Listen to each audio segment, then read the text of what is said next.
Hey everyone, welcome to the Capital City Bourbon Show. This is your host Luke, and I'm here with my co-hosts Alex and John. We're thrilled to be here with you all today, so grab yourself a glass of whiskey and come join us on the porch.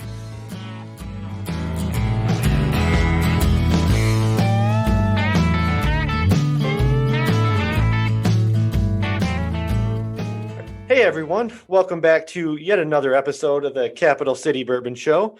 This is your host, Luke, and once again, I am joined by my co-hosts, Alex and John. How we doing this morning, gents? Not too bad. John, you staying warm while this cold weather in Tallahassee? I'm doing fine. I'm doing just fine. And this Woodford is not hurting at all. That's a good way to start the morning. Yeah, you know it. Alex, I'm not even going to talk to you because I know you've been sitting out on the beach in Destin staying warm.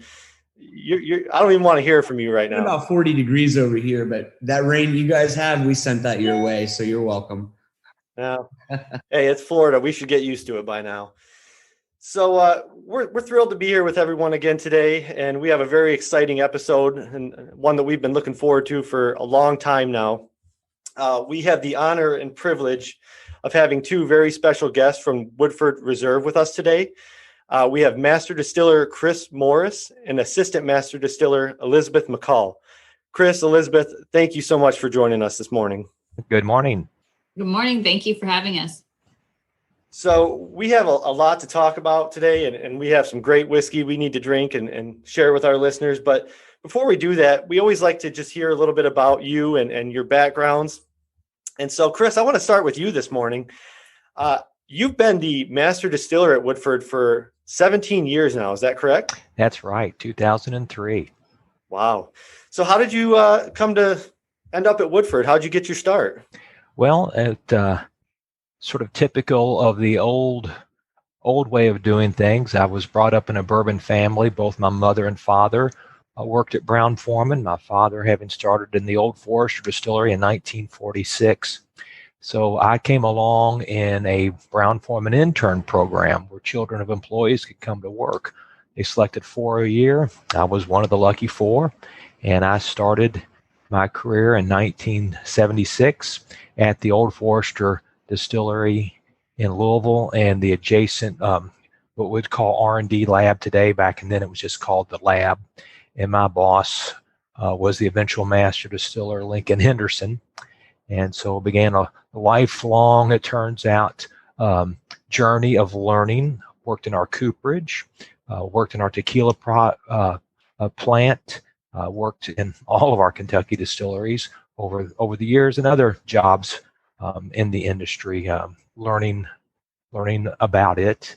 And I was chosen in 1997 to be the understudy of Lincoln. And upon his retirement, I was elevated to this wonderful position and honor.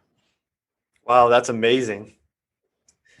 I mean, not only do you have such a diverse background, but literally whiskey is in your blood. I mean, that's just amazing to hear. Yes, very fortunate. And Elizabeth has a little bit of that same background in her blood. Yep. So, Elizabeth, why don't you tell us a little bit about yourself? So similar to Chris, my mom worked for Seagram's, the old Seagram's plant, kind of in the late 70s, early 80s. And so she was there doing bottling and quality control. And then, lo and behold, in 2009, when I joined Brown-Forman, I was in quality control taste testing. So it's kind of interesting that we share that.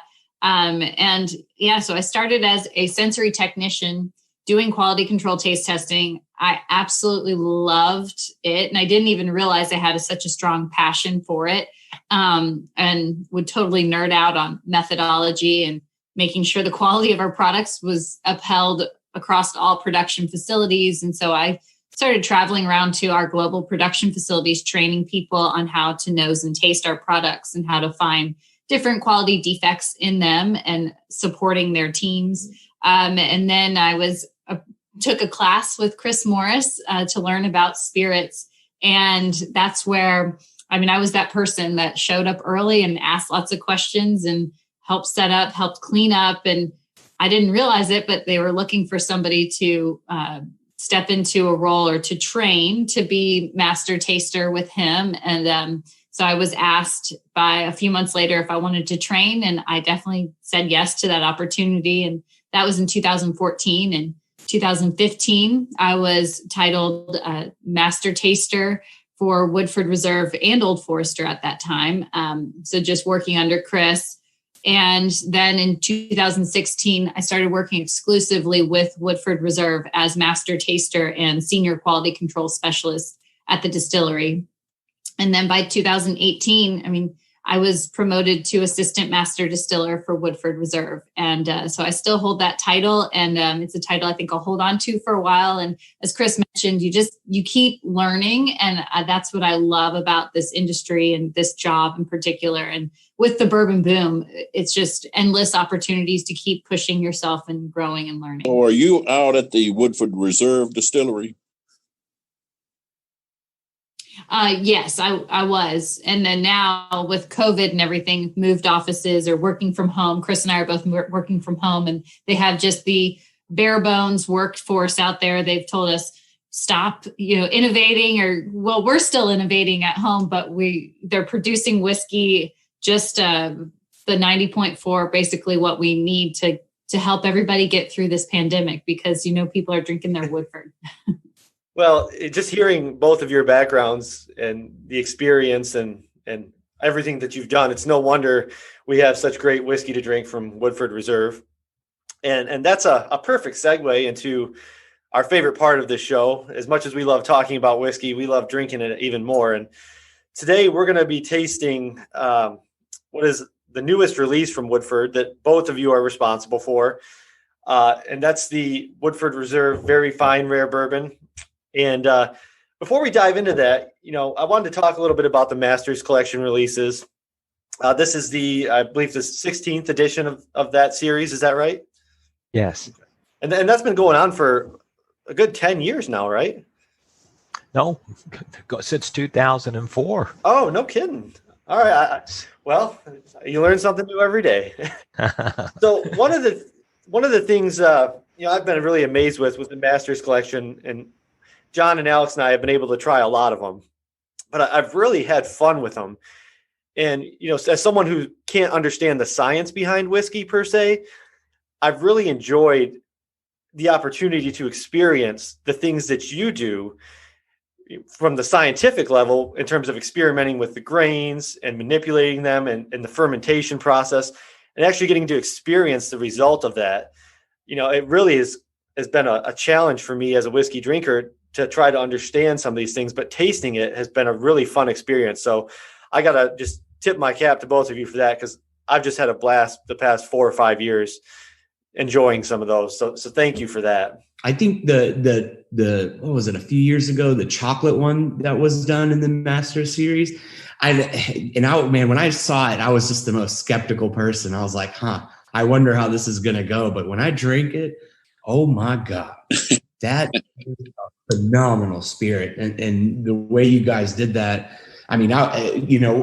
it's interesting to learn, and we'll get into it as we try this one. But like Luke said, my hat's off to you guys, because that, if this is as any good as that is, I'm excited to try this.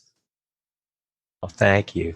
The Masters Collection, I don't believe, of course, you would expect us to say this, has gotten its due respect, because you have to put it into context of why we did it and when we did it.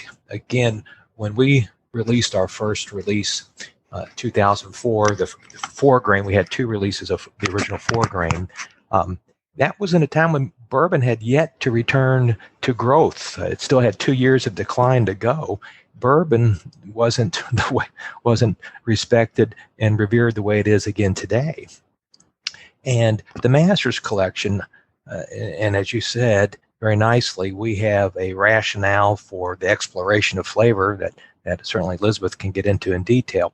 But at that time, we were trying to educate consumers on what was whiskey and how whiskey's produced. So we had a goal of educating, and that's why we came out with 100% rye and 100% malt. We were trying to educate people. Well, one of the things we learned is that people really didn't want to be educated then. And we also learned that bourbon drinkers, because obviously Woodford Reserve was considered a bourbon distillery, of course it is, but they weren't really looking for a rye whiskey 15 years ago. They weren't really looking for a single malt whiskey that long ago. So even though the whiskeys were delicious, they didn't get good ratings or good reviews because people were looking for Woodford Reserve bourbon. And to taste something completely out of their wheelbox, our Chardonnay finish, which should be written in any article about one of the most historic whiskeys in the world of whiskey development, got panned. And we know exactly by reading our complaints that used to come in by letter, it doesn't taste like bourbon. It doesn't taste like Woodford Reserve. And so there was a mindset that a special whiskey had to taste like the whiskey it came from. And now I think today, and thank you, Alex, for your nice comments about our chocolate malted rye bourbon, because of the micro distillery movement, which we were at the forefront of, people expect and admire all these wonderful new innovations. And it's like, the more innovative, the better. So we were ahead of our time and just didn't really resonate in those early days. And now there's so much going on. We're just part of the pack now. But again, we were an outlier. We were the brave ones, the ones that took the risk and got a lot of bloody noses over those early years. But I think it paid great dividends because it certainly had people looking at Woodford Reserve, the Woodford Reserve Distillery, on an annual basis.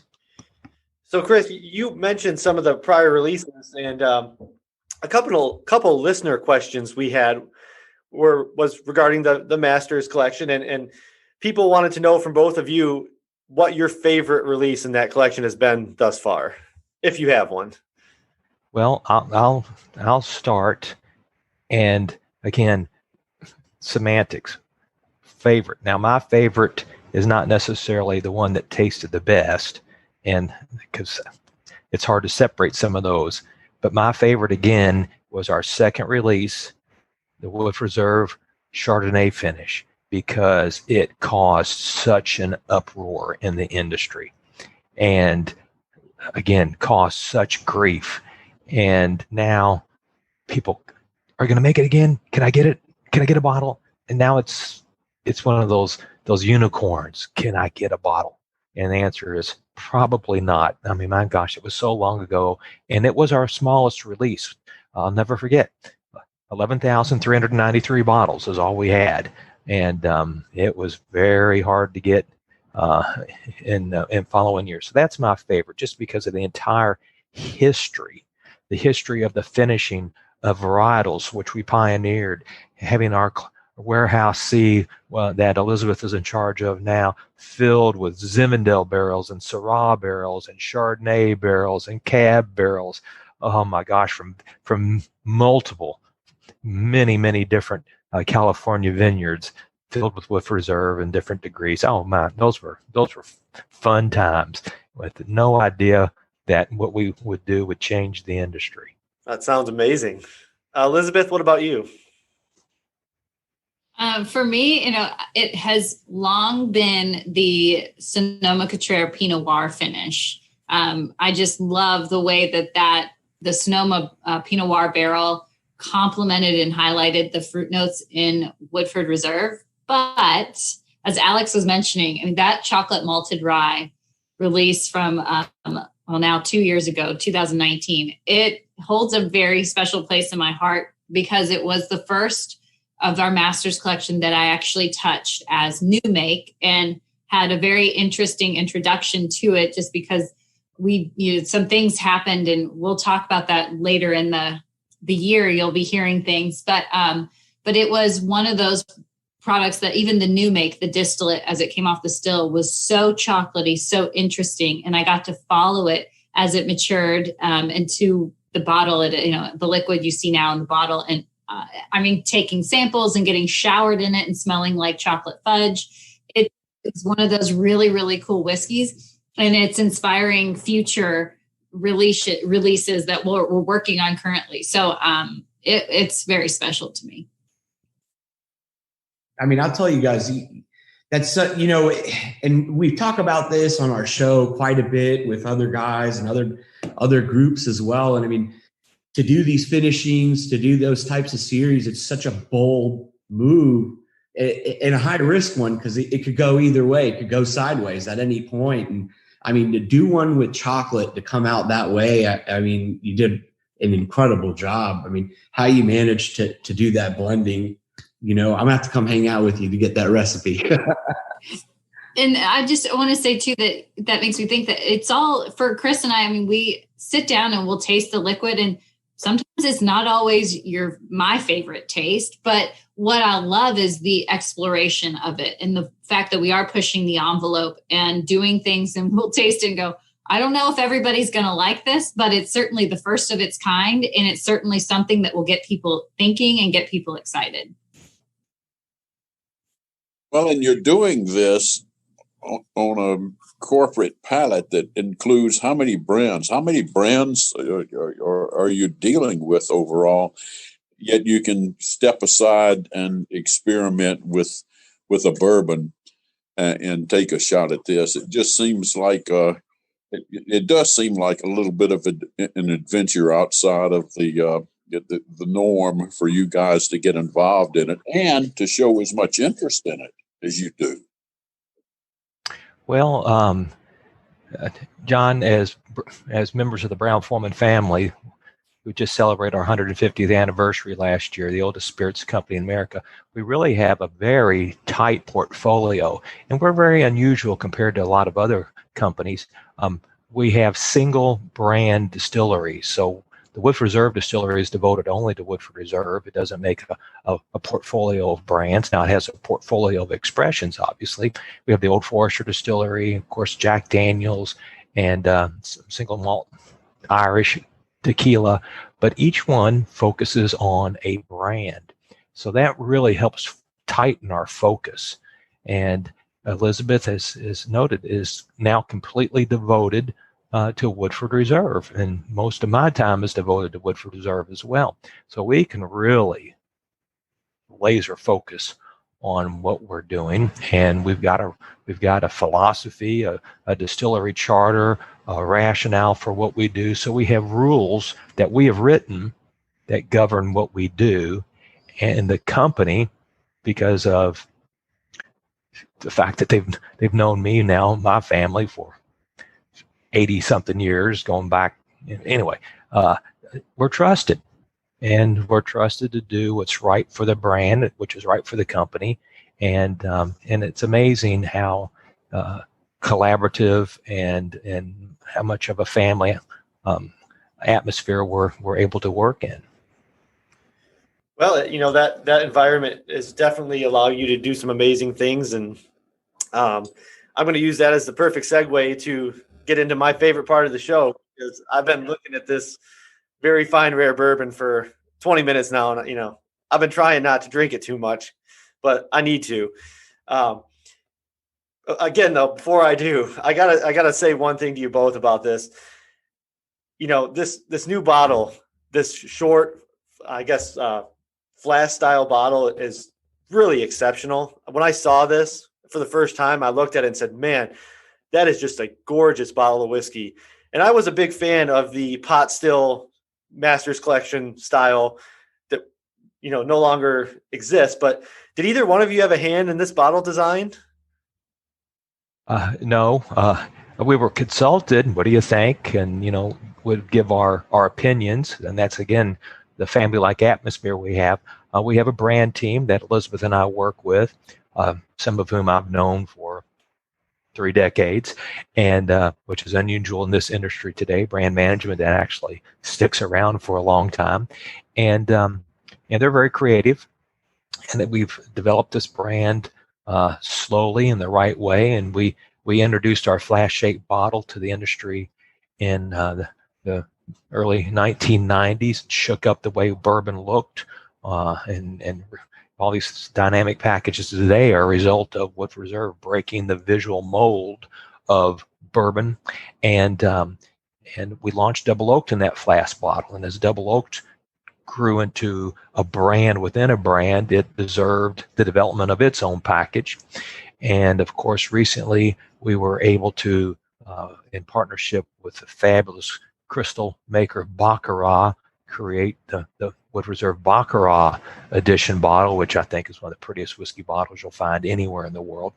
And this is part of that process of making the brand look proprietary. And that pot still shaped bottle was not proprietary. We didn't own that shape. We didn't own that bottle.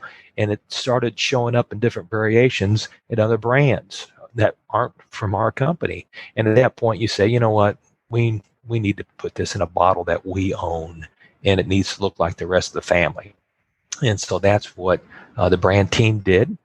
And I think we're all very excited about it. Yeah, I mean, it really is gorgeous. So I tip of the cap to them as well. Cause I mean, when I saw it on the shelf, I mean, I had been keeping an eye out for this bottle, but I saw it and I was like, man, that's just pretty. That's going top shelf, and that's gonna be a display piece for me. But the whiskey itself, suffice to say, doesn't disappoint. And I have been sipping on this a little, and I just want to hear from both of you. This is, from what I've heard, some of the oldest Woodford that's ever been released, and what can you all tell us just about the process of this blend and how you went about creating it? Yeah, so it definitely is. It contains some of the oldest barrels we've ever had in a batch of Woodford Reserve. And that's because when Chris Morris became our master distiller, in 2003, he put away barrels that were kind of, let's save these for something someday in the future. And Woodford is all about flavor. And so as we go along, we have barrels that are stored in our warehouse C. That's our specialty fun warehouse where we have something interesting and we're like, okay, put that in warehouse C because it's so easy for us to get in there and taste. And so we had barrels and they were stored away and tasting them along the way. And this year, the flavor was awesome in those barrels. I mean, not all of them are from when Chris became our master distiller, but some of them are younger too. And we just tasted and we came up with this flavor profile, and it really was just perfect. And then with the bottle, the package changed this year and kind of changing over my name, getting on the name tag. It was felt like the right time to release this whiskey for all the magic of it. And I mean, I think we hit the nail on the head with this flavor profile. It's spectacular whiskey. Yeah, I got to tell you, nosing this whiskey is something I've done on a few occasions now, and it just does not disappoint. I get so much just of that sweet Woodford vanilla, some hints of stone fruit, some spice. But what really impresses me is just that aged oak, that musty type oak note provides that perfect foundation. And I mean, I could just smell this all day. I really could. That's good. Yeah.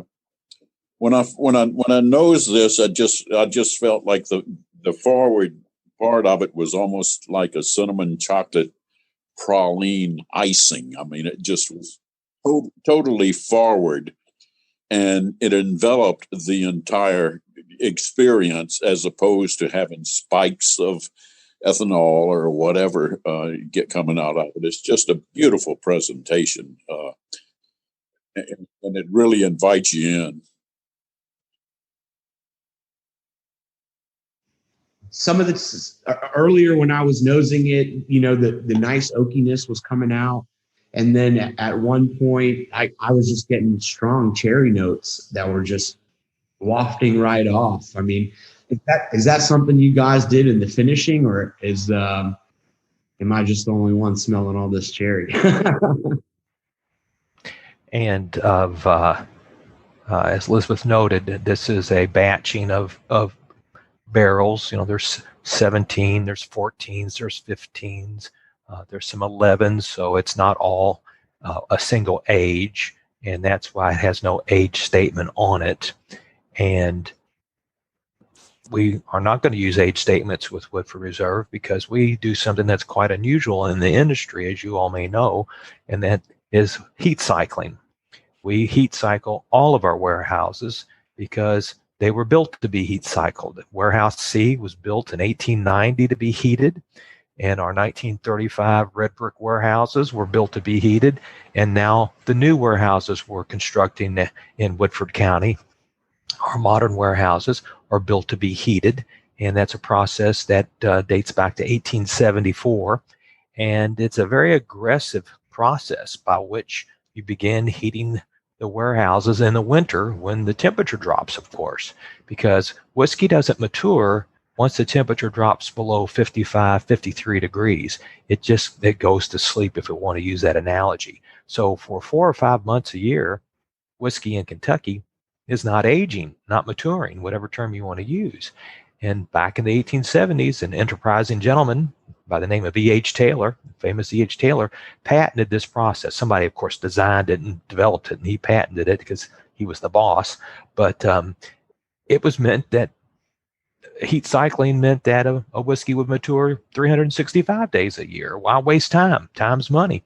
And so our whiskeys are far more mature than an age claim would indicate. So we've decided just not to put age on our bottles because it doesn't do the whiskey justice to be judged by a number on a label. So we like the whiskey to talk for itself instead of a number. Yeah.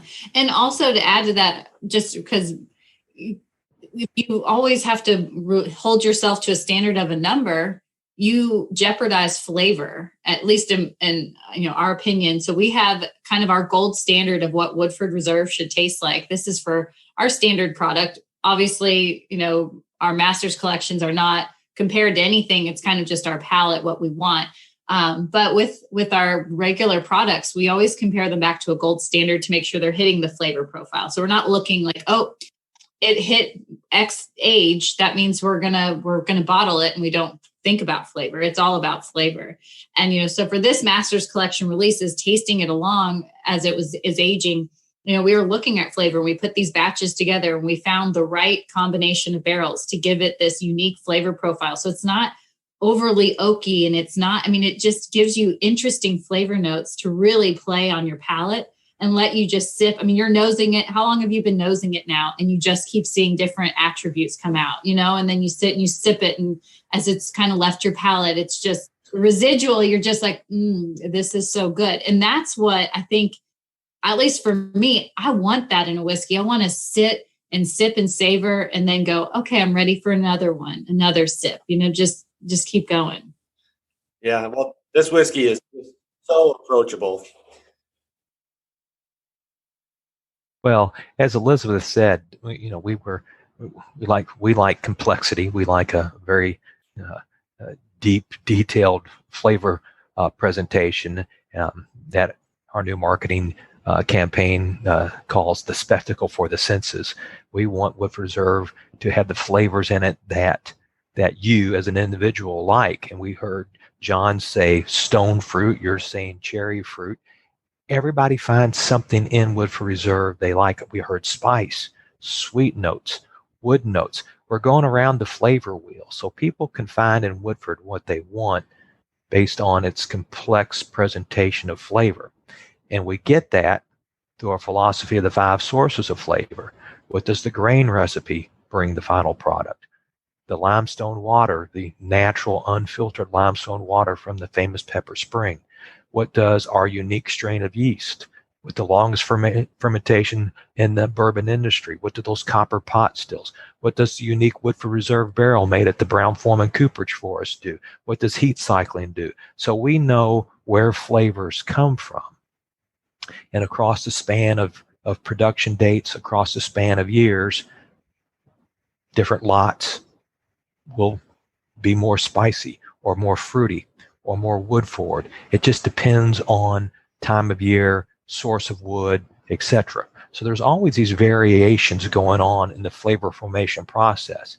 And then what Elizabeth and I will do, and the rest of the team, is we'll put barrels from different production dates, from different warehouses, from different locations within the warehouse to bring the individual barrel contributions together to make this complex product. And so that's what happened with this special release of the Masters Collection. But the big story was we were using the oldest barrels we had to again, it's another balancing act. How do we bring all these flavors together in the right way.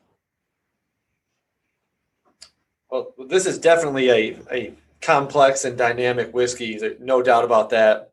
And, my initial concern when I first saw it was, okay, we got some 17-year-old whiskey in here, and I've been burnt before with it, higher ages being way over oaked, and maybe the oak was nice on the nose, but on the back end, those tannins really jumped out and just stifled a lot of the flavor development. Really not the case here. I mean, that oak is present throughout, but I don't find that it's overpowering by any means. I don't find that the other flavors are not able to develop throughout the sip and continue to develop with time as it sat in the glass. That oak has only added to the flavor, and it hasn't stifled anything else. And that, that's why I think I'm enjoying it so much, because I love oak, but I also realize that sometimes oak can be a little overpowering, and I just don't get that here. Well, and that's one of our 5 sources of flavor contributions is that barrel. The Woodford Reserve barrel is made from heavily seasoned oak, so it has been stripped of a lot of its tannins as it sits out of doors for months and months and months out in the open air and exposed to rain, snow, sleet, periodic irrigation if necessary. So we remove a lot of tannin in the production process. And then our barrels are toasted. It was the first whiskey barrel in history to be toasted like a cognac cask before charring as a bourbon barrel. So again, we have a unique barrel that helps make Woodford Reserve's oak presentation different than from a typical bourbon. I was just going to say, this has been an extraordinary, education for me for what you guys are doing and what you're bringing to the palate. And we've been buying and drinking and selling Woodford Reserve for many, many years, and been up there many times to visit with you guys and pick barrels. But this session, this time spent with you, is really meaningful because it tells me how much more you're doing to make this great whiskey, and we appreciate it. Thank you.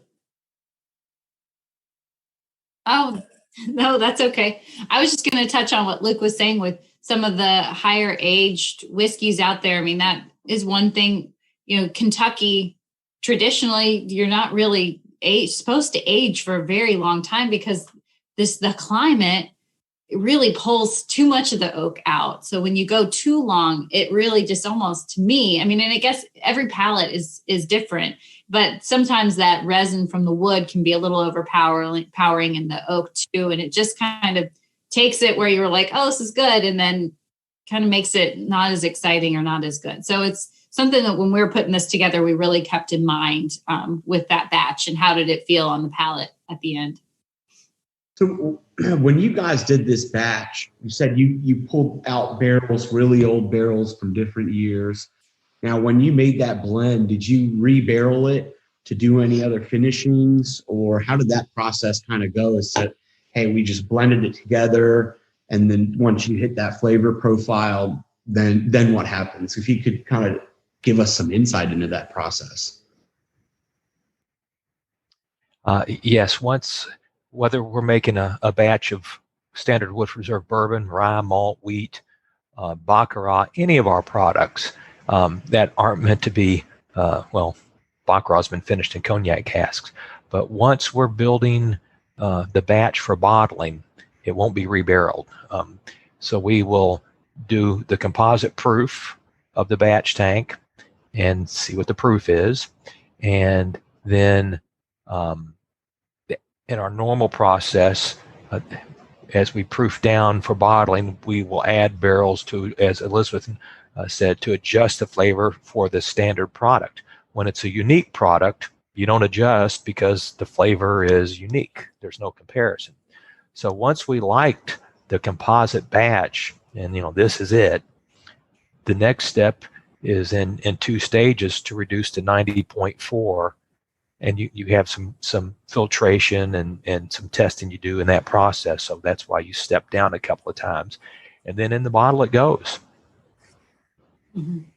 Yeah, I mean, the only difference between this product, our Very Fine Rare Bourbon, and standard Woodford Reserve Bourbon is the maturation, is the age. I mean, it's still a batch of barrels, roughly, around that, like, our batch size, and it's 90.4 proof. So it's really, you can do a great tasting comparison between the two products and just see how impactful age and a little extra time in barrel can shift the flavor of Woodford Reserve. Well, so Chris and Elizabeth, you brought up proof, and that was actually another listener question that we received about this particular bottle. Well, I guess it was kind of a two-part question. One, why was it proof down to 90.4? And I guess the second part of that question was, did either of you have the opportunity to taste it before it was proof down, and kind of what was the comparison between the higher proof point and the final product? Yes, and Elizabeth could talk about tasting it full proof, but 90.4 proof, when we launched the brand in the 1990s, was a historic proof presentation from the 19th century. People don't just recognize the fact that there were no 80 proof whiskeys, 86 proof whiskeys in the 19th century. You're basically 90 proof and 100 proof. Even after Bottle and Bond was enacted in 1897, a lot of brands stayed at 90 proof. So we introduced the brand at just a classic Kentucky bourbon proof presentation, 90 proof. The 0.4 comes from a reason that was just invalidated last year as the TTB rewrote product proof specifications, and that's a very technical discussion, but 0.4 was there for a technical reason, again, no longer valid, but we're going to stick with it because people recognize Woodford at 90.4. The reason this product is 90.4, and all of our products are 90.4, with the exception of batch proof, and the reason it's different is because it's not 90.4, is, as Elizabeth said, we like comparisons. Compare this at 90.4 versus our standard bourbon at 90.4. Compare our 90.4 bourbon to our 90.4 rye. Is the rye spicier because it's 103 proof and the bourbon's 90 proof? No, it's 90.4. If it's spicy, it's because it's rye whiskey. So we have a 90.4 presentation across all of our products, so the consumer can go, why is it different? Oh, it's the grain recipe. Oh, it's the maturation, or the maturation. We put finish in maturation, the maturation pillar.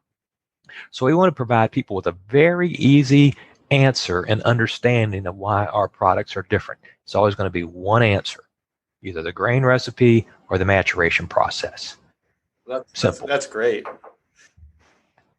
And Elizabeth, what's it like to taste our whiskeys in the 120 plus proof range?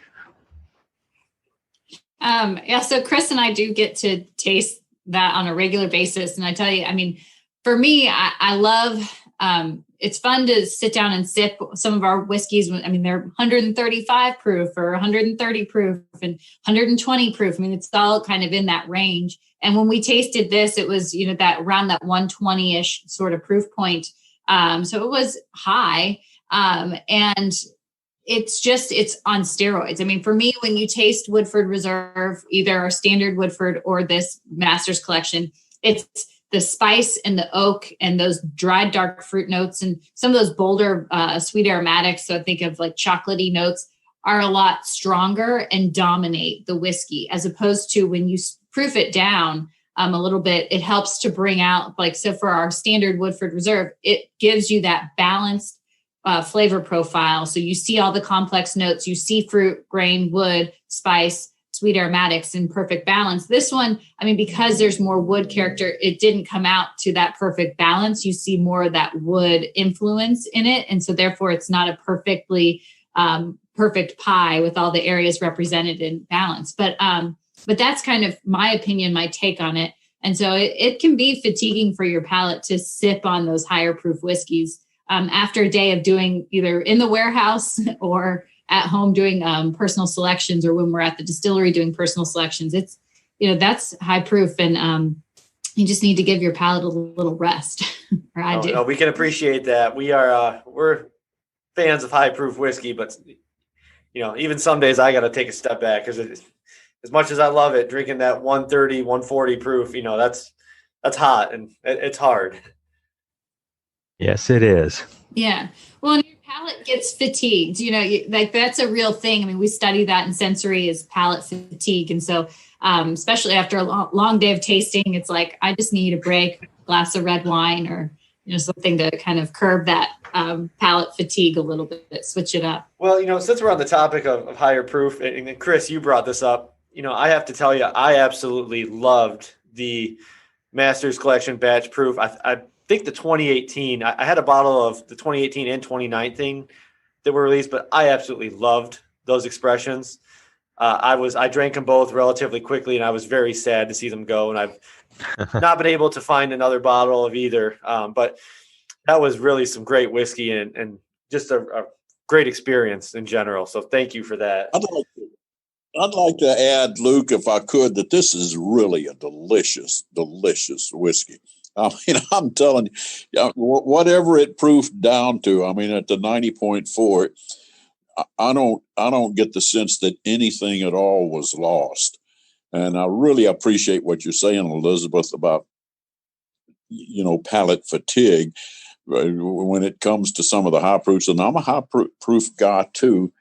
But the truth of the matter is what you've done here is you've just brought this one down to, it's ready to serve. It's ready to plate. It's ready to put on the table and say, here you go. And kudos, you did a wonderful job. Thank you. Mm-hmm. Thank you very much. Yeah, this bottle is, it's so challenging, but it's also so approachable. And, I got to go back to work, unfortunately. That's going to be a problem. I told myself, we're only going to have one nice big pour, but, someone drank all my whiskey because my glass is empty. I'll tell you guys a quick story before we let you go here, and don't tell these guys, we'll keep it a secret between us. But back in my younger days, coming through college when I was just the most inexperienced drinker, and I was like 21, 22, trying to start finding things that I liked outside of vodkas and gins. And I was like, those were things that we drank in college, but I never enjoyed any of it. And my older brother, who's my partner and a member of our barrel team and the liquor store and lounge that we have in Tallahassee at Market Square Liquors, the first bourbon he ever put me on was Woodford Reserve. I think 23 on, Woodford Reserve has been a staple bottle in my cabinet, but this was the brand that launched me into the bourbon world altogether. And I mean, it just means a lot to me that to meet you guys via video and have a conversation face to face. This is a really great experience. Well, thank you. That's what we love to hear, is that the Kentucky bourbon industry, Woodford Reserve specifically, has made people happy and enhanced their life. That's our goal, is to bring joy in whatever way we can. So that's important to us. Yeah, I love hearing that story. That's so good. I'm changing the subject a little bit. I know as long as you've been there at Woodford Reserve, Chris, and with the recent passing of Willie Pratt, I wondered if you knew Willie and if you had any thoughts about that, and if you did, if you could share anything about Willie's family. Yes, I knew Willie for many years, and since his passing, I've been going through some files. He managed our barrel inventory, and reading notes from him saying how much, last time I saw him, which was about a year ago before COVID, just talking about how much he loved my father. He worked under my father at one point, and they were on the maturation and distillation committee. And to see those notes from him talking about working for my father was really, really nice. So, rest in peace, Willie. Yeah, same. I agree. Yeah, he was a pioneer for sure, and I think the entire whiskey community is still mourning that loss. And it's just so interesting to hear, Chris, your experience and finding those notes. And, that's just a wonderful thing to hear. And, it's amazing to just hear about your family and your history and whiskey. And, I can honestly say this is probably one of the most just informative and interesting experiences we've had doing this show over the past, I think almost 2 years now. Oh, wow. I felt like I've learned a lot today, and I just, some of the stories are just so interesting. And that's why we started doing this. That was our goal, was to be able to talk to people like you and Elizabeth and just share these experiences with as many people as we can. And so really cannot thank you both enough. This was so informative and just so special for all of us. And, I know we could talk to you all day easy. I could not go back to work. I'd be happy to do that, but. Well, we really appreciate you guys including us in your program. And again, hopefully we'll be back together again, because Elizabeth and I have a few more good things coming out in the next year or so, which would be great. Well, so that brings me, I ask this question every time. I probably shouldn't. It's probably inappropriate, but you know what? I do it.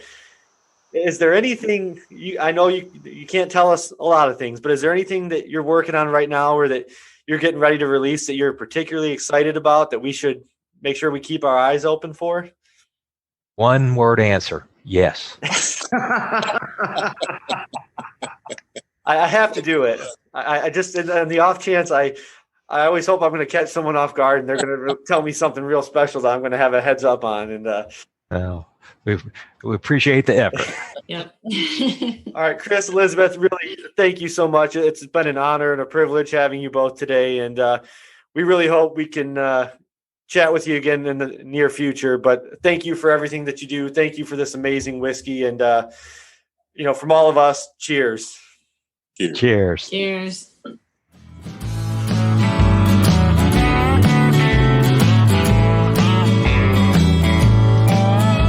Hey everyone, thanks again for tuning in to the Capital City Bourbon Show. We have more great episodes planned for you in the future, so come back and join us on the porch. Cheers, y'all.